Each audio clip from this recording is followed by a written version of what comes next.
Welcome, Howard. It's great to have you back on the podcast. I always appreciate your insights, especially when this is a very difficult time for us, being so close to Ukraine with family in Ukraine. But it's always good to have someone from Uncle Sam to back us up here with some comforting words, I believe. Well, thanks for having me on, Nikos. It's always a pleasure. I think you're a good friend, and it's nice that we talk about these things. And then when we can have something like this, where maybe there's enough meat on the bone to record it and make some of the points that we both think are important, is helpful. And as you mentioned, my family, I have a Ukrainian connection. My father was born in Rivne, which at the time was Poland, but is now Western Ukraine. And it was bombed, shelled by the Russians. I haven't followed that closely to see if the city was destroyed or just partially destroyed, but certainly it was shelled. Odessa, which is where my grandfather was from, that's like a hero city. I think when we look back on the war and we say, where did Russia go wrong? Where did Russian plans really go awry? I think Odessa was their first big objective, and they never even really attacked it sufficiently.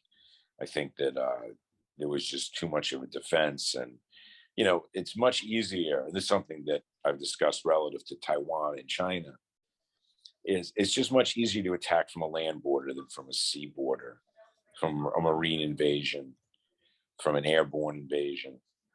Because a lot of those people get wiped out. A lot of those guys that come in the fast boats, they're getting shelled from the shore. People see them coming. They're just getting destroyed. And they can lose. And, the Russian losses so far have been, anywhere from heavy to catastrophic. One of the things I'll mention that's kind of fun, not only fun, because I don't think anything involving the war is really fun, but what's kind of interesting, I guess, is that, from my LinkedIn days where, you and I became acquainted, I made some good friends who were retired CIA. And one of them, two of them I stay in pretty close touch with. One of them, I think, he was a Russia specialist. And he's been retired for a while, but he still is very involved in, intelligence gathering and the whole open intelligence project that most people don't really understand, but that the CIA has been committed to since the 90s, where, if you want to help the CIA, you can just go on a number of different chat rooms and they'll engage you and you become a source of open intelligence for them. And the intelligence that I'll share with you from my friend I mentioned, who was retired CIA and just seems to be very well connected in general. And I just gave you a pun because it has to do with generals. And it was that Putin was the general that invaded Russia, that Russia didn't have a general on the ground, that they were just running training exercises on the border. And most of the people that invaded weren't like specialists, but were like weekend warriors, were people that were Russian National Guard that was just told, okay, everyone swarm the border. And that's one of the reasons why the losses are so high, is it was very disorganized. It wasn't with the crack troops. Usually when you think about a forward group and an invasion, you imagine special forces like your best people. But from what I'm hearing, this was not the case, that they sent in kind of expendables who were expended. I don't know how much political pressure is going to happen on to Putin. I mean, when you have a police state like Russia and China have, and frankly, like, Western Europe and the United States, a lot of times don't do a very good job where they want to run a police state too. If you saw what's happened and I don't support January 6th. I think what happened was wrong, but the way they've tortured a lot of the people that participated in that really didn't do anything that was that terrible. It's one thing if you blew up the Capitol or you killed a congressperson, but just to take a photo bomb of yourself sitting in the congressperson's chair should you be locked up for a year before trial? And then should you get 5 years in prison for that? I mean, I don't think so. You know, I don't want to get too far off topic, but the idea that Russia and China are police states and Europe's a bastion of freedom and the United States is a bastion of freedom, I don't necessarily believe that. I mean, one of the things that brought you and me together is the whole COVID and the shots and the passports. And, you know, now all that seems to have sort of died out. But this idea that society can tell people what to put in their bodies, even when the people thought it was bad for them. And even after science had proven that there was no purpose to it, that these shots don't pass a threshold for medical efficiency that warrant people taking them. But people were so bought into it that they pretend like the gold standard was 50% efficacy, a shot that was 50% effective. And if you think about it, that's not that great. If it only helps half the people, and then a number of people are actually harmed by the treatment, it's almost favorable to business that they're allowed to sell shots that are 50% effective. And then what's happened is now they say, well, 42%, that's good. 42%. And then the numbers, and these numbers aren't even remotely exact. They're just all guesstimates. I mean, it's clear to me that, I mean, from my own experience with COVID, from my girlfriend's experience with COVID, from other people's experience with COVID, most people just don't need the shot, that you can handle it yourself. I know you had COVID yourself, and you get better, you know, and your body gains immunity. And the idea that everyone needs to take these mass vaccinations that I know a lot of people have gotten screwed up by. You know, personally, I know more people that have been screwed up by vaccines than were screwed up by COVID.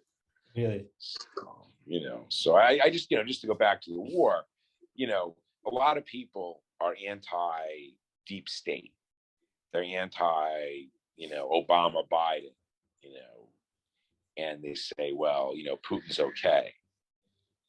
And, you know, I think that's just what I don't get. I've kind of like a lot of the people that I've talked to beforehand, you know, with the whole, we've got quite a lot of fans with my whole stance against lack of freedom of choice with this, you know, vaccines and stuff.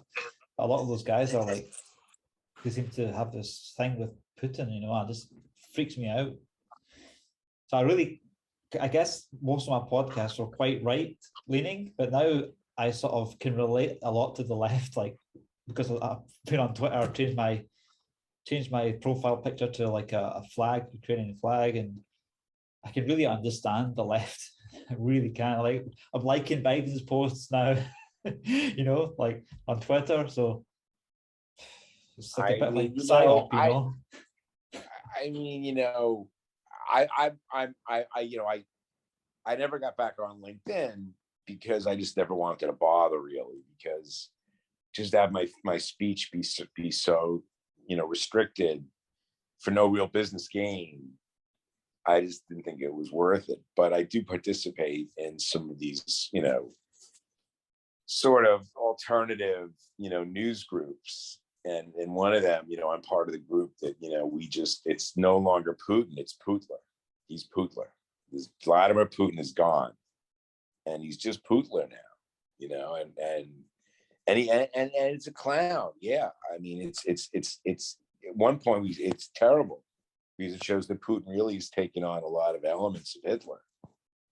And another part, it's a goof because he's such a fucking clown, you know, because he sits there and he had a rally at a soccer stadium, you know, and he filled it up with people that, I mean, Russia is being absolutely economically destroyed. It's being blasted back to the, you know, 30 years. Centered, mate, in the videos.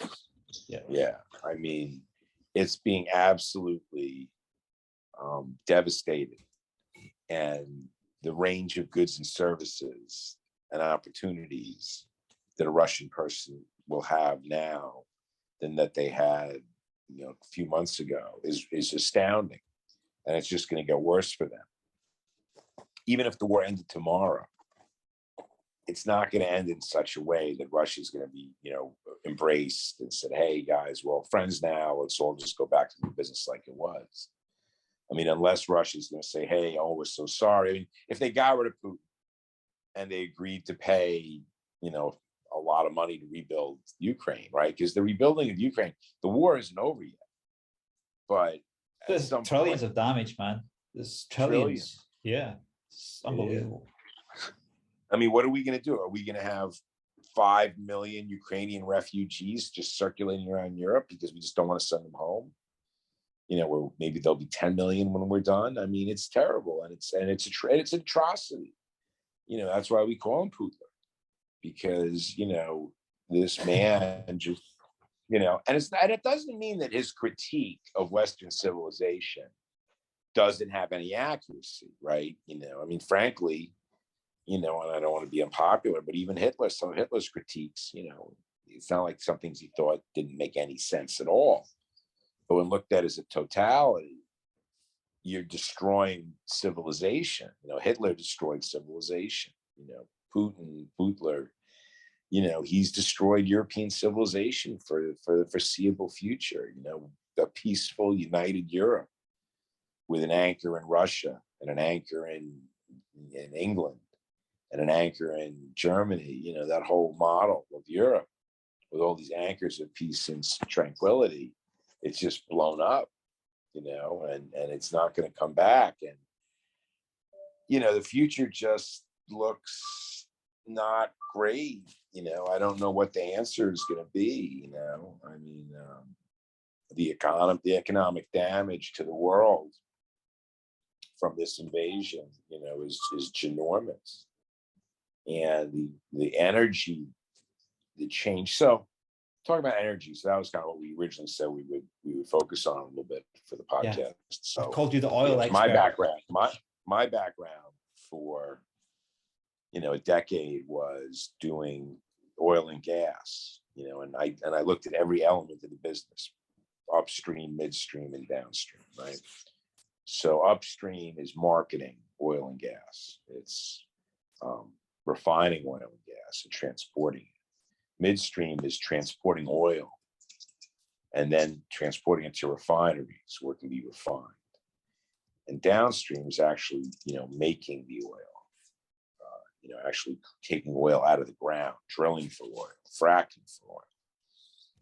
So, I mean, Donald Trump is someone that I really have difficulty talking about with a straight face, because I did support him when he ran the first time, but he was such a disappointment and such an imbecile in so many ways that it's hard for me to even talk about him with any degree of seriousness, because he just wasn't a serious person. And one of the ways that he displayed his lack of seriousness, which was the same way that what's her name did, he caught on to it because he liked it, was the woman from Alaska that ran for vice president with McCain. I forget her name, but she's the one that invented drill, baby, drill.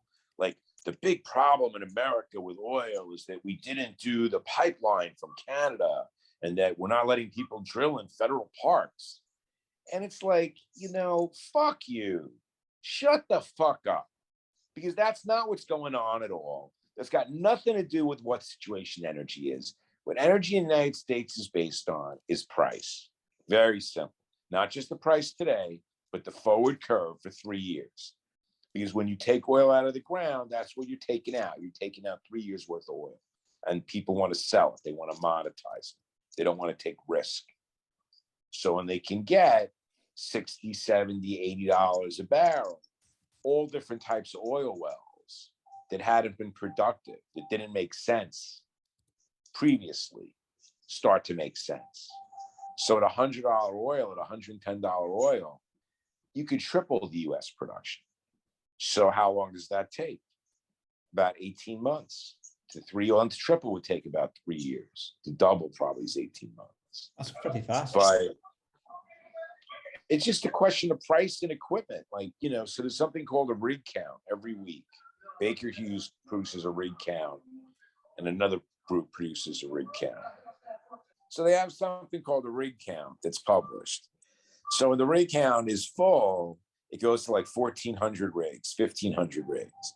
And that's really what we did at the peak when oil was like 100, 6 years ago or something. And now we're probably like less than half that. So how do we get our oil production up? Take those rigs off the shelf. How fast can that happen? Depends how long they've been sitting on the shelf. If they've just been put down 6 months ago, they come back fast. If they've been sitting for 3 years, you got to buy new parts and things, and you get caught up in the whole supply chain imbroglio. So oil and gas is going to continue to grow in production, but you can't snap your fingers. It's not like drill, baby, drill. Like, oh, if we had done this, then, oh, we'd have all this oil and gas. No, you wouldn't. You have oil and gas when the price goes high enough to make the shales make sense. Why has oil been low? Because the people in the Middle East and Russia, their oil basically is free. So they want to sell as much of it as they can at $40, $50, $60. They'd rather sell it higher, but they want to crowd out the shales because they know the shales can with the higher prices, the shales take a lot away from them. Because the US, you make the money in transportation costs. It's always going to cost you $8 a barrel to ship oil from Saudi to the US. And it costs $0 a barrel to ship it from, West Texas to Houston. Maybe it costs 30 cents, something. So the economics are just completely lopsided. So where does the Saudi oil generally go? It goes to Europe because it's closer and cheaper to send that oil to Europe than to send it to America. Well, where does the US oil go? Well, it goes to America, but at some point, if the price is different enough, we ship it to Europe. So, what I was saying before, I think before we started filming, was that Israel is a key player in this because Israel has an enormous amount of natural gas in a well called Leviathan that's right offshore. And what they're trying to do is pipe that gas into Europe to make Europe a market for Israeli gas. And now in America, we just had Biden went over to Europe and he said, hey, we're going to do liquid natural gas, which takes time to build up and ramp up and takes gas away from the United States. So what we're trying to do is really crowd Russia out of the world energy market to make Russia sell to second-class countries like India and China, where they trade at a discount, whereas Israeli gas and American gas trades to Europe at a premium. So again, I'm not saying to you that there's something wrong with this. There's nothing wrong with it. It's just business competition. But what Putin did was, by being a crazy asshole, which is basically what he did, is he went way overboard. If he wanted to, it's funny because now his objectives are what they should have been originally, which was just taking over those other little pieces of territory and building a fort there. If he had done that, I don't think there would have been this whole, because he went to destroy Ukraine. There would have been issues and there would have been sanctions, but this break from being a normal European country, which is going to go on for, I don't know how long, but a long time. I mean, it's going to be years. I mean, they have to get rid of Putin. As long as Putin's in charge of Russia, they're never going to let Russia be a normal European country again. So that's finished. If they get rid of Putin, you have to see who replaces him. Yeah, we're talking about 20 to 30, 40 years minimum before business trust is restored to that country. It's basically killed people's standard of life there, I don't feel sorry for them because, I've got so much invested in Ukraine. People sending me videos of the air raid sirens, people that I know. Last guy I had on a podcast, he's now in the army there. He's a chaplain, but he's got a gun. So beforehand, I saw him photographs normally. Now he's with photographs with the Ukrainian flag, holding AK-47 with leading men and praying for men. It's just terrible. It's a terrible thing to do to people. It's not fair. It's not fair. To take millions and millions of people and to uproot their lives, to say, you know what, your lives, it's one thing if like a hurricane does or an earthquake does, because we can't control that. We can't stop hurricanes. We can't stop earthquakes. But to have these wars where someone like Putin, for really no reason, he invaded Ukraine for no good reason, just nonsense. And I'm not saying Ukraine was perfect either. I'm not saying that I love Zelensky and Putin's terrible. I think Putin destroyed himself, and I think Zelensky has risen to the occasion. Absolutely. But But do I think that this had to go down this way? I mean, the answer is no. It didn't have to go down this way. It shouldn't have gone down this way. Putin could just, and I think China was a big instigator. Because I mean, I've done business. Yeah, I know the Russians well too. I mean, I am Russian. My father was Russian. My grandmother was Russian. My grandfather, who I didn't meet, was Russian. So I understand the Russian mentality. And I'm not anti-Russian. And I never was. And a lot of Ukraine is Russian. A lot of Ukraine is Russian people. A lot of people resisting Russia are Russians. But there is not this. Russia thought there would be a fifth column, that the Russian-speaking Ukrainians would welcome the Russian army as conquering heroes. I'm not saying there's no Russian-speaking Ukrainians that feel that way, but the majority do not, and have not acted that way, and have stood in solidarity with, the Ukrainian-speaking Ukrainians, and that's as it should be. And that's how the Russian, and I don't think the average Russian supports the war, but the average Russian needs to, they need to, just like we have in America, we have to solve our problems here. You have to solve your problems there. In America, we have problems. I'm not saying that we don't. Would I rather live in Russia or China? You got to be fucking crazy. Anyone who thinks that like things are better in Russia and China than the United States, all because it's like too many commercials that have mixed race couples, or like all the crazy things that people think in the right way, that like Putin. It's like, oh, Putin's a cultural conservative, and cultural conservative, he's destroying the lives of millions of his comrades. He's destroying the lives of his countrymen, of the people that are his cousins, and it's terrible. It's terrible when it happens in the Middle East. I don't like when they destroy Syria. I don't like when they destroy Iraq. I don't like when they destroy my home country, where my people came from. I mean, I don't know if we lived there for hundreds of years or for 100 years, but certainly for 2 generations we were from there, maybe more. Maybe it is 3 generations. Maybe my grandfather was born in Odessa right around the turn of the century. So his parents would have been born in like the 1870s or something, or 1880s. I mean, I think they were from Odessa too. So, it's a beautiful city that I want to go to. Like, I want to visit Ukraine. And now, hopefully I'll go there to help rebuild, in some kind of charitable mission. I'd love to, I certainly wouldn't go there to fight, because I don't really have any skills there to help. But maybe in the future, I'll be able to go and help rebuild or do something charitable there, because it's terrible to see what happens.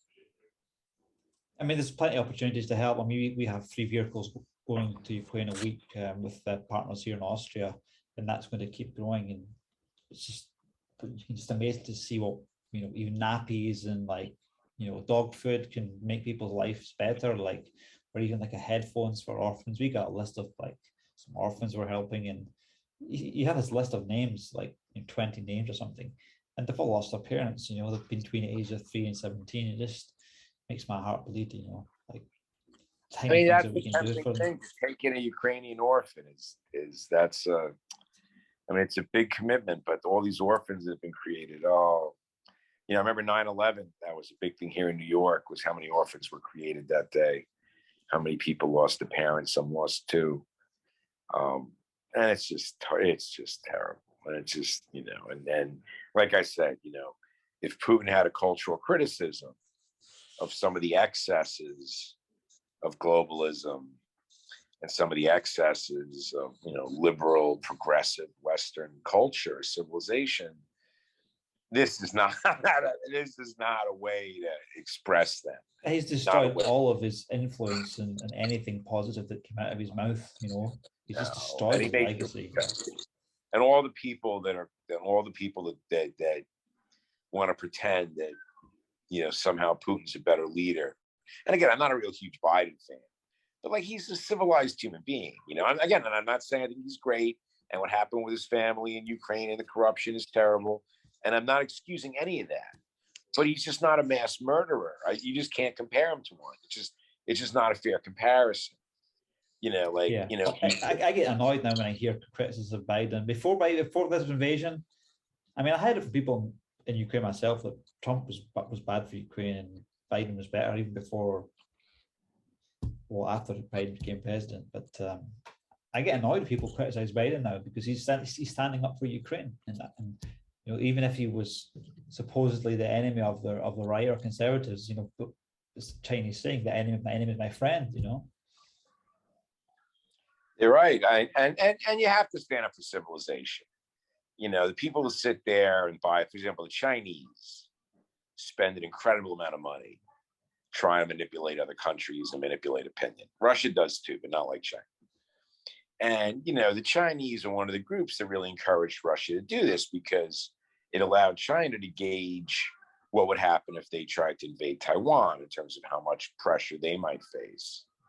And the good news is that I think that China's learned that it's not worth it. And I don't think they'll invade Taiwan anytime soon. And it'd be much harder to invade Taiwan than for Russia to invade Ukraine because of the difficult waterway that is the Strait of Taiwan. But, he just overplayed his hand. I feel that, he forgot how to be a diplomat. And he took Zelensky very personally. And when Zelensky played the NATO card, like Zelensky played, he played like a flirt, like, oh, NATO, we want to join and we're not going to say no. And the whole thing was a red herring because, was NATO ever going to take Ukraine in? Who knows? Exactly. Should they have said they weren't going to take Ukraine in? I don't know. I guess in retrospect, who knows? Would Russia have been satisfied? Who knows? Russia was looking for an excuse, and if NATO were going to join, that's right. I agree with you. He was looking for an excuse. He would have found another reason. He wasn't going to let it be. I think that part of it's the whole post-COVID thing, is that I think as a whole, societies have lost a lot of their momentum. And that people have become more passive and are much more less active than they were even before. We've seen, in our lifetimes, how much less active people are now than they were 10, 20 years ago. It's just the fact between watching screens, watching podcasts, watching Netflix shows, watching movies, just that we live in a culture of watching. And I think that someone like Putin gets antsy and he sort of wants to be the star. Like he wants to make the program, like he's bored. And I think that it's tragic that millions of innocent lives are destroyed because rich, powerful people get bored. And I do think that's a huge part of it, to sit there and try and say, oh, let's pinpoint why this war happened. I think that's a mistake. I don't think there is one reason. I think it was a lot of rivalries that were being stoked. And I think there was a lot of tough guys. Everyone went, and on both sides. I think Ukraine was a tough guy too. Russia's a tough guy. Everyone's a tough guy. You're a tough guy and you just destroyed a modern country. If you didn't destroy it, you certainly came pretty damn close to destroying it. And it's a disaster that we haven't seen. Syria is the most similar analogy, but it's just terrible. It's hard to. It's like saying which is worse if you chopped off your arm or your leg. It's like there's nothing good about either one of them, and it's just a mess. So what do you think about the whole West? Can the West survive by truncating all of the Russian oil? Can we? So you're on something now. So what you've got is a weird alliance of energy interests and conservationists and people that are net zero people, like the community that I'm a part of. The people that want to. My day job right now is I'm trying to help promote electrification of heating so that people don't burn oil and gas. They use electric heating and cooling. And where that electricity is supposed to come from is hydropower, solar power, wind power. So the $100 oil makes a lot of that stuff more attractive. So $100 oil or $120 oil even, yeah, there's a lot of people in society that don't want that, but there's a lot of people in society that do. And that's something people have a hard time understanding. Like they think like everyone's against high oil prices, but that's not true. Certainly the oil industry is not against it. All the states. I mean, you have to remember like 10 states in the United States are oil states. And even if some of those states are smaller states, it doesn't matter. When you have $100, $120 oil, you make those states go. Texas, New Mexico, Colorado, Oklahoma, Montana, Nebraska, not Nebraska, the Dakotas. So listen to all the states I just named: Pennsylvania, West Virginia. So I just named you a ton of states, and a lot of those states are not rich. And suddenly you just made it a boom time. So people in that state, even if they're not in the oil business, they benefit from it. All those people, half the United States benefits from it. And then you look at the conservationists that have a lot of power in this country, that have private jets and have massive yachts. They don't want you to drive so much. You don't need to drive so much. Stay home more. Use mass transit. There's nothing more infuriating to the average Joe than these, basically, I'm not going to say elites, but just people that are like rules for me and rules for you, just making loads of carbon because we're rich, and the rest of the world can just slum it with lower carbons. At least see them in action, Oh no, it's terrible. It's these people really. I mean, look, to me, a perfect example was Obama's 60th birthday party. It was I think it was in July in Martha's Vineyard. And it was just when Delta was rising. And, he should have canceled it. Everyone was canceling everything. And he just went on with his party. And, he wasn't wearing masks. Everyone else was supposed to wear masks, but he didn't have to. But his staff wore masks. And it became like a super spreader event. Now, whatever you think about COVID, whatever you're thinking in, you can't be a responsible former president who's trying to support an administration that's encouraging people to stay home and not have these type of events. And then you have an over-the-top crazy party like that. It's one thing to have a quiet party that people, wasn't like that. Over the top, media knew, flew in people from all over the world, and it's that mentality of, hey, the world's a big party for us. And you guys, well, you can just suck an egg. You can just suck it up, man. If life sucks for you, that sucks, man. But life's great for me. As long as it's great for me, I don't give a shit about anyone else. And that's what you have. And that's what makes people so angry.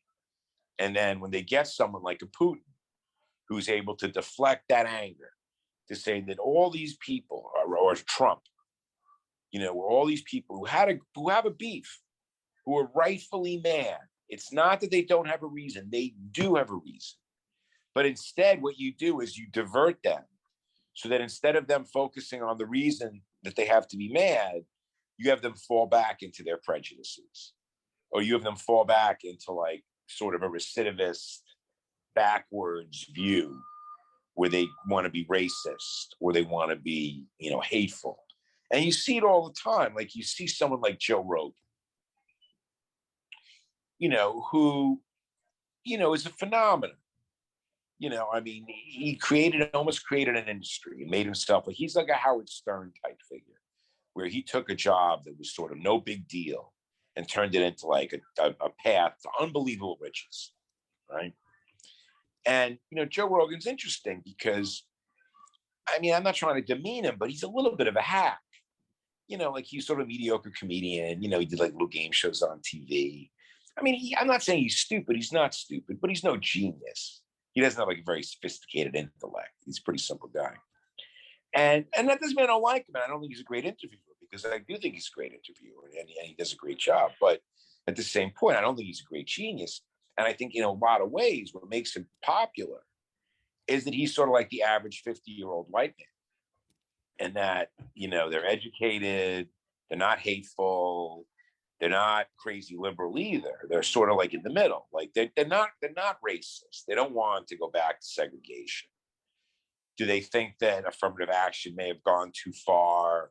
Do they think that maybe there's too much promotion of Black culture? I mean, I think they do. For me, it's not an issue. For me, that's a sideshow that they promote, that white and Black people don't focus on their legitimate economic interests, which are generally unified, and instead focus on superficiality and nonsense and fluff. But going back to Joe Rogan, I think someone like him, when he's pushed, like he's been pushed recently, there's a part of him that does sort of like go back to, like, he doesn't say it, he holds it in, but you can feel there's like a recidivist, sort of backward looking. I don't want to say he's a racist because I don't feel he is, but that consciousness that he grew up with in Massachusetts in the 70s, which was a very racist place, that he sort of may have overcome. It starts to show. And I think that's intentional, that our society is meant to avoid people who are the middle class, who are the average person of any race, whether you're white or Black, Indian or Asian. The average person is middle class. They're not rich. The average person of no ethnic group is rich. Okay. So some are richer than others, maybe. Middle classes can be a wide variety, what constitutes middle class. But if you have a house, you're not homeless, you're comfortable, you have a decent cell phone, you have a decent TV, you have food on the table for 2 meals a day, and you're not hungry, you're not going to bed hungry at night, you're middle class to me. That to me is the bare bones. And then as you start putting more things on it, you get richer. But if you have food security, if you have housing security, you're middle class. And what's happening in the United States and in Europe is that they're chipping away at that they want more and more people. They want the middle class to be poor, where the middle class doesn't really have food security, doesn't have house security. The job security thing for now, because we have this hot job market, is ephemeral. For now, it looks like everyone's going to have a job as long as they want one forever. But if you go back and you read someone like George Orwell, who was brilliant, and I think I discussed this with you on our other podcasts, that he wrote 2 books on poverty in England in the 20s and 30s. And the key was that there weren't enough jobs for people. And if there were, the jobs just didn't pay enough to live. And that's sort of what I think is going to happen in the United States and Europe. And everything else is a sideshow. I mean, they'll say, oh, it's because of global warming. It's because we have to fight Russia. When they talk about the global reset that everyone is against, and Klaus Schwab has even said it, that, you'll have nothing but be happier. I mean, it's a nice thought, but, why should people have nothing? Are you going to have? Do you think that's a genuine threat, or you think it's just a play on words to get attention? I mean, I think it's a fact that the average person, they want to make poorer. That there's going to be this elite that, the thing that really excited me about this Russian war with Ukraine, that's positive and that gives me hope, is that they're taking the assets of the oligarchs. And my hope, once they start, take them all, not fuck Russia, go all over the world. Every billionaire, take it. They don't do anything of value. If there are 100 billionaires and one of them actually invented something useful, 99 have stolen the money. Absolutely. Okay. And that's just a fact. And as long as we have a media that basically approves these criminals and says, hey, look at that criminal. Look at that criminal. But these criminals, they're not criminals. They're your boss. They're your elite. As long as we have that, the problem won't go away. And then when someone like Putin is an idiot and says, hey, I'm going to go take all the credibility that I built up as a conservative, as a cultural conservative, as a cultural Christian. Okay, because that was really what he's been pushing for He's for the a last while. thing from a Christian you could possibly imagine. I mean, now certainly. I mean, I never bought into Putin that much anyway. Like, I didn't hate him. I thought he was smarter than this. The idea that you would run such a terrible operation Just disgusting. Yeah, I mean, I was on a show before the night before the invasion. I was on a radio show, and they were asking my opinions. And I'd be saying, "Well, I hope Putin's rational." At that point, okay, I'm still kind of annoyed at what he did in the East, but that you kind of eventually forget after a while because I'm not in Ukraine. Like wasn't living in that part of Ukraine, but well, I thought he was rational, and the next day he invades, so like completely nutter. And he invaded, he was all over the map, and the whole invasion was just, I mean, from a humanitarian standpoint, it's terrible, but from a military standpoint, it's terrible. From a managerial standpoint, it's terrible. He just looks like a buffoon, and just like Trump looked after January 6th. Trump's another guy like Putin, who, there was a famous show on TV when I was growing up called Happy Days. And it was the most popular show on TV when I was a kid. And there's a famous episode, I don't know if you've heard this expression, but it's called jumping the shark. You heard that expression, jumping the shark? No. Well, it comes from Happy Days. What happened is that, it was the 6th or 7th season of the show. They're trying to keep it interesting and relevant. So they had everyone go to Hollywood where Fonzie was going to be a star. And he jumps, and I remember this is a guy that lives in Milwaukee and drives a motorcycle. Now he's jumping over sharks with water skis in Hollywood. So if you couldn't follow that, if that doesn't make any sense to you, that's because it didn't make any sense to anybody. So that expression becomes when you're just so out of things to do that you do something so stupid. It's obviously stupid. It doesn't make sense. You jump the shark. And that's what Putin, that's what Trump did too. With these guys like, yeah, you're under a lot of pressure because you're taking on the media. You're taking on a lot of the infrastructure of the political system in the world and in your country. So the way you do that is by being very methodical and being very disciplined, not by being a complete out of control, crazy lunatic, which is what happened to Trump with January 6th, which was retarded. Please, anyone, even though I don't think it's as big a deal as, Democrats make it as like, the Reichstag fire, which it certainly wasn't. If you know what the Reichstag fire was, it launched World War II. January 6th was like the enabling act after that one. Right. No, this was not. January 6th was not that. It was bad, and it was clownish, and Trump and his family definitely encouraged it through their minion. But, he should have realized that, it sucks losing an election that's really close in a country like the United States, where in the individual precincts, there's corruption on both sides. To say that the corruption is just one side, not the other, isn't true. To say it's more on one side than the other, I don't know. I guess it's possible, but I don't know.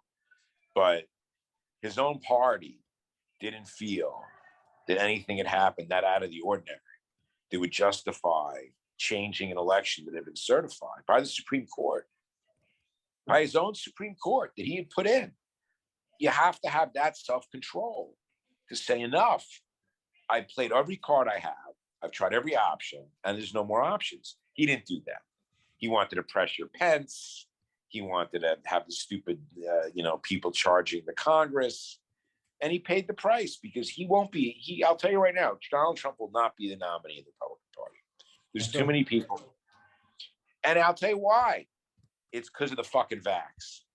It's because of the vax. Because too many Republicans are anti-vax, and they don't want a pro-vax candidate like Trump. And then you take the other people who are maybe pro-vax, but are pro-establishment. Like a lot of Republicans are like George Bush Republicans. They're not like George Bush loves Clinton. George W. Bush is with Clinton every day. George W. Bush will hang out with Obama. He's not a Trump guy. So you have all those Republicans, the Bush Republicans. Maybe they're only a third of the party, but if a third of the party is anti-vax and a third of the party is Bush Republicans, that's 2/3 against Trump. And I think that's why he won't get it. I think that the political situation here, because of inflation, I think that Republicans are going to take the House and the Senate coming up. And I'm not saying I'm for this. In a lot of ways, I stand with the Democrats because the policies they're enacting, I think, are helping New York City. They're helping New York State. They're helping clean technology. And I think that this will all sort of come to a halt. So it will affect my world in a negative way. Having said that, you also need some type of balance. And I think that this money printing that started with COVID and that now is going into overdrive with this whole war against Russia and to a less extent war against China, which is causing this tremendous inflation, right? Because you destroy money two ways. You can destroy money by having assets go down, like the stock market or housing or Bitcoin, right? The other way you destroy money is having prices go up and money just can't buy as much as it used to. So what you're seeing now is incredible wealth destruction, the likes of which we haven't seen since I was a little boy, since the 70s. So, politically, this is going to lead to changes all over Europe and the United States.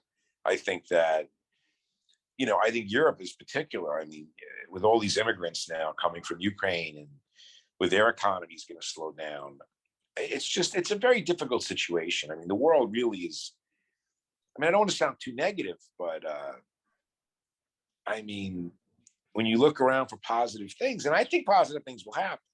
I do. I really believe that. If you're going to say how, I'm going to say it just, that's divine providence. Like you and I are religious people. We believe in God. We believe in a God that acts in history. He may not constantly act. It's not like, we believe in, and I'm not saying you and I have ever talked that deeply, but I think it's fair to say we both believe in free choice, that God gives us a choice and that we're not programmed robots, that we can make decisions, and that's part of our salvation, is the decisions or lack of salvation, the decisions that we make. And, I'm hopeful that that the world will turn away from a lot of the negativity that we're in now. But do I think it's going to get better before it gets worse? I don't know. I don't think so. I think that the next few years are going to be very challenging. And we're all going to have to sort of stay on our toes and, be nimble and, try and protect what wealth we have, try and protect the jobs that we have, try and protect the lifestyle that we have, because I think that it's under siege. Some people really think that there's going to be a multipolar world where Russia, China, and India are all going to get together, and with Africa as well, I guess, because Africa hasn't really sanctioned Russia, and the West is going to basically starve from resources and lack of oil and freeze to death in the wintertime. First of all, the United States has enough oil and gas, and especially with the Middle East and Israel now and all this stuff. Like, we'll be able to get Russia within 3 years. That to me is an immediate problem that's very serious, but it's not a long-term problem that's serious. The long-term problem that's serious is that the system is designed to have everyone in the world be poor and a very small class of people be rich. And what we've been doing in the United States and Europe is we've been sort of burning our legacy, that we had so much wealth stored up from the generations after the Second World War that we had sort of money to burn. And we've been burning this money, and that's what's allowed the middle class lifestyle, as much as it's been able to be maintained. But I'm skeptical that going forward, that there's not going to be a lot of people falling again.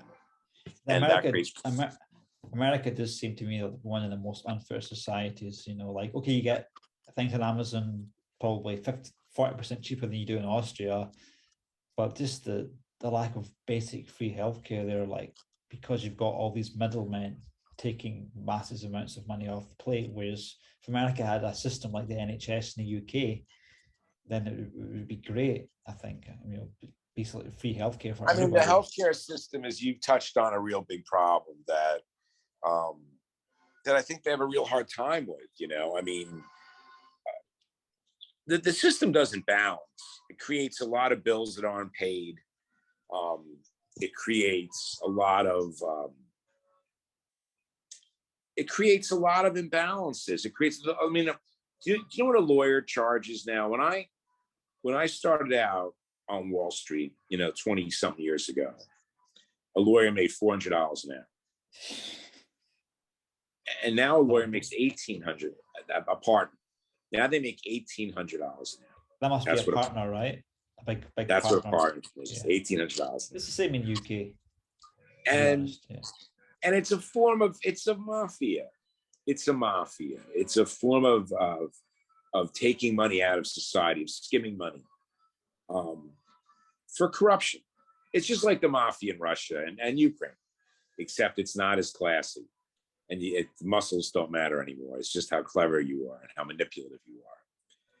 And a system that worships manipulation and cleverness, not brute force, right? Because that's what Putin and Russia really is. It's like in Russia, if you're a gangster, there's muscles somewhere. Somebody's got a gun. There's a big guy that's going to be able to kick your ass. There's physical violence and threat. You don't have that in the United States and Europe. When rich people get together to run society, I'm not saying there's never a bodyguard, but not a lot. Not really. No. I saw billionaires all the time. I used to see John Paulson all the time. Walks across Central Park by himself. Doesn't have a bodyguard. I mean, maybe he started recently. I haven't seen him in a couple of years, but he used to. And I just think in general, our society is based around, violence isn't an option. That you want to screw people by being clever. That you can't screw them by stiff arming them or muscling. You go to jail for that. But if you can use leverage and, fuck with them in a way that you're not physically violating them, then you have a much better chance of getting away with it. And that's what our society is based on. And someone like Putin and Trump, well, Trump loves it. I mean, Trump has really been a master of the game. For political purposes, he would pretend that he was a throwback American, hardworking and Christian and all these things that he wasn't. I mean, Trump and Putin are not good Christians. There's no way. Anyone who looks at the life of Christ and what his teachings were, whether you're a Catholic or a Protestant or Russian Orthodox, Green Orthodox, to run around and Trump did something different. Trump is just an asshole, but not a murderous asshole. Someone like Putin, you're just sitting there saying, oh, big deal. We'll just kill 10,000 people or 20,000 people. We'll make 4 million people homeless. I'm going to be losing subscribers with what you're saying about Trump, but I'll be gaining some subscribers on the left, probably, Democrats, I mean, it's just a corrupt world. I mean, and the loser is the average person. The loser is that middle-class person that's being pushed further and further down, where they don't have wealth, where they live paycheck to paycheck, where they don't really have job security. I mean, I think that is the real problem. I mean, someone like Noam Chomsky, right? Noam Chomsky, my girlfriend Liz, she dated a long time ago a famous guy named Juan Gonzalez, who's an older guy, and he's a program called Democracy Now!, which is one of the oldest running public television shows. It's still going? These types of time. Is it still going, that show? Democracy Now! Democracy Now!, and his name is Juan Gonzalez. And they're very good, like Noam Chomsky was in that show. So what I'm saying, I don't want you to think I think what I'm saying is very original and I'm really sort of towing their line a little bit when it comes to the economic stuff. It's sort of Marxist. I mean, it's not Soviet and it's not Marxist as in pure communist, but certainly it's about the exploitation of the working class by the capitalist classes. I mean, that anyone who thinks that's not true is an idiot. Now you can say, I benefit from that. You can say, hey, I benefit from that system, so I can't complain that much because it helps me. I mean, that's a selfish reason to do something. It's not a good reason. It's just selfish. It doesn't mean the system's good. It just means it's good for me. It may hurt most people, but it might benefit me. I think that you can't look at the world that way. That I don't really need that much. Like a lot of resources, I'm not that interested in. I don't need a private jet. I don't need, I'd love to have a 20-foot boat. I don't need a 180-foot boat, a 500-foot boat, But someone like Putin, when he puts this war on, he takes this whole idea of class struggle, which to me is becoming dire. I think that people aren't really looking at it, but the safety net for a lot of people is getting really, really skimpy. And as long as you're safe, as long as you can hold that middle class, where you've got a home, you've got food, you've got a phone, and you can get around in a car or an Uber, like you have the basic necessities of life. If you have that, you can be okay. Once you lose that, your whole world is turned around, and you're angry.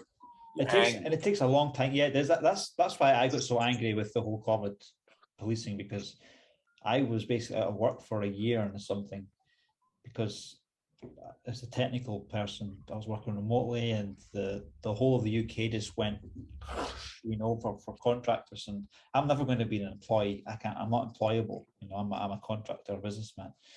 But it was just dreadful. I had all these expenses. I was renting in London and Vienna at the same time, and it was just really made me angry. Unfortunately, I've got banned from LinkedIn. I kind of regret that now, because I've kind of toned down a lot of my rhetoric, because I've seen how much the European Union is helping my country, Ukraine, as well, the family there, and I've really kind of relaxed a little bit. But I think what was the point of it all, Well, I mean, that's the issue. Look, that's the whole idea of European welfare, is that it keeps the peace. I mean, in America, we don't really have that system. And then, of course, in Europe, what can be afforded? I mean, welfare is one thing when you're getting £100 a month or £500 a month or whatever, and petrol is £2, and hamburgers £2. But then when petrol is £4, hamburgers £4, and you're still getting £100 a month. You know what I'm saying? I mean, it starts to squeeze you when you fall below that. I mean, you're very clever. I look at someone like you, Nikos, and you're a very outgoing, intelligent, clever, industrious person. Thank you very So much. for someone like you no, it's true. And for someone like you to have difficulty, what about the people that don't have all the benefits you have, that aren't so industrious and hardworking and smart? And believe me, there's a lot more. For every person who's as hardworking, industrious, as smart as you. Well, I had hardly basically any benefits. I just refused to take any money from the government for about a year. And then the last 5 months, I took £500 or something like that, which paid about half my rent for. Well, I'm saying, but people, I mean, but you're someone who has the ability to figure out a way to make money and make it happen. Most people don't. I'm not saying you're the only one. Of course, you're not the only one, but it's a small subset. I am the one and only. Okay, almost saying. You can't. I mean, you're a part of this new group of people that understand technology and get where it's going, and you have a good personality and present yourself well. And, there's always something you'll be able to find to do. But there's a lot of people who just aren't in that position. And that's the people that are going to hurt. And those are the people that will make political change. Because I do think political change is coming. I don't know. Hopefully it will be pleasant. I mean, I don't know how pleasant it'll be. I mean, hopefully it'll be pleasant. But I think that, the situation in Ukraine has really upended the order. The idea that Russia, China, and India are now going to run the show, I think is ridiculous. And I think anyone thinks that is an idiot, because they lack so many things that would allow them leadership. I've worked with all those countries, more China and India than Russia, but I know enough about Russia. China and India I've worked with. The idea that they have leadership in those countries is absurd. They have no leadership. The leadership's in the United States and Europe. They just follow us. The idea that they're going to have some type of separate society and culture, and they're going to break away from us, and we're going to be on our own, and they're going to be on our own, and it's going to be like 1984 or Brave New World, where they had the 3 zones fighting the constant war. I mean, if anything you've learned from this, it's that the military, the reason why this war even went on at all is because of Russia's nuclear threats and sabotage. To be fair, not just the nuclear threats, but Russia right away said, hey, we're going to cut the undersea cable between the US and Europe. We're going to knock satellites out of the sky. So you better watch your step, because if you step over that line, which is terrorism, what the Russians basically did is their army was so bad. The idea that the Russian army intimidated any army other than maybe Ukraine is ridiculous. Like, they could have sent in the English army could destroy the Russian. Forget about it. The English don't need the United States. The United States could destroy it. They don't need England. The French and the Italians could join together and they could take the Russians. So you have all these groups that could take the Russians. The Russians stink. They look like a bunch of idiots. Their equipment stinks. Their men stink. Their special forces stink. Their Air Force stinks. Their Navy stinks. It's just PU. You stink. So why have they destroyed Ukraine? Because they said, hey, you interfere with our stinking military and we're going to fuck you up big time. And they could. They could between the terrorism of cutting the cable. Remember, if you look at the satellite situation, it's a mess. It's so overcrowded up there. One wrong reaction, all you would need is Russia to send one rocket to start a chain reaction, and you could knock half the satellites out of the sky. And it would create chaos. Forget about the nuclear parts, which they could do too. They could blow up anything they want. They have enough nuclear weapons. If they wanted to blow up a European capital or blow up an American city, they could do it. They could blow up a couple, you know. So that's why they could blow up. They've got enough nukes for every city in the world. It's just that whatever it was never an option. The idea that we were going to teach the Russians a lesson. Now, were there special forces in there quietly knocking out Russian tanks and planes? Sure, definitely. We know that. But they're not wearing uniforms. They're not traceable. And they're not American. They're not American officers working as American officers. They may be getting paid money by the American government in some capacity, or the CIA. But, you know, they wouldn't put American flags on their uniforms for that very reason. So, you know, I mean, so you have a whole new world. COVID, I mean, who knows what's going to happen, you know? I mean, I think that, you know, we just had a season when a lot of people died in this country, you know? Yeah, I didn't die. I'm fine. But to sit there and say, hey, you know, 1 million Americans have died of COVID and not to take it seriously and to say, you know, and 1 million more Americans may keep dying and you know, and Europeans may keep dying. Like, what's going to happen next flu season? Is it really gone? Maybe it is gone. I don't know. I mean, I'm not saying to you that I know. I don't. But it's wishful thinking. Our immune systems have been basically not fighting the colds and flus because of lack of contact. And I wonder if that rest will cause the next flu season to be worse. I'm not sure. I mean, actually, my last couple of times have been pretty mild. I don't know. I think I don't know. You're right. I don't know. I will tell you that I'm not a catastrophist. I don't think COVID is the end of the world. But I'm also not going to say that it's good and that it's no big deal and that it's nothing. Because that's not true. It's not no big deal and it's not nothing. That's ridiculous. It's not true. In America, we had the most open economy in the world. We opened up. Some states decided they weren't going to close. Everything sort of opened up. And, you know, we had a tough flu season, you know. I mean, a lot of people caught it. I know a lot of people that caught it. Some of them got sicker than others. And a lot of people died. And next flu season, is the economy going to drop off a cliff because everyone's going to stay home again? Who knows? But I do know this. I know that the next couple of years are very difficult years of transition. And I just am hopeful. And, you know, and a lot of it's prayer. You know, I wish I could tell you rationally. I can give you a very strong rational argument of why everything's going to be okay. Like, there's a reason why. I don't think there is. I think the reason is ultimately, hopefully, we have God's grace. And if that sounds like an answer that's like juvenile, I mean, I guess that's all I have left. You know, I mean, hopefully that we'll have God's grace and He'll help us through this time, and the world will be a better place 5 years from now than it is now. But there's no guarantee that'll happen. Hey, let's pray now. Do you mind if I do? All right. Do you mind if I say a prayer? Sure. All right. Lord, I thank you for Howard and his words of comfort, that you've given this man wisdom. I really feel like he's a real balanced view in this world that's lacking, that he can potentially reunite left and right leading people. And I pray that you'd use Howard mightily you draw near to him. Fill him with your presence, Lord, and protect him in Jesus' name. Amen. Amen. And I'll say a prayer for you, Nikos. I'll say, Sure. Dear Lord, our God, protect Nikos and his family. You know, they are in harm's way. They managed to navigate harm's way. He does good work. He spreads your word. He spreads truth and light. And the world can never have too many people spreading truth and light. So may God bless Nikos and his family. Amen. Amen. It's a good prayer, buddy. I think, well, let's end it there. That's cool, man. I think that's a good show. That's a good one. I think we handled what we could handle. And I always love talking to you.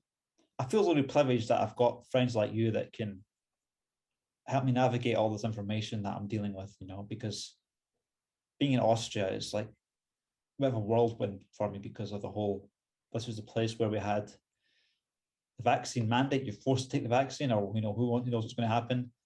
We've got this whole thing with family in Ukraine, and it's just really helpful, you know, to talk to people like yourself. There's a famous Chinese saying, you know, may you live in interesting times. Yeah. And, you know, clearly we do live in interesting times, and, you know, we'll do the best we can. And I look forward to talking to you again and keeping this dialogue going. Let's do it, man. Thanks for your time. Take care, man. Good to, when you're done with it, send me a copy when you're done with it. So I'll check it out. Looks good. Thanks, man. Cheers, mate. Bye.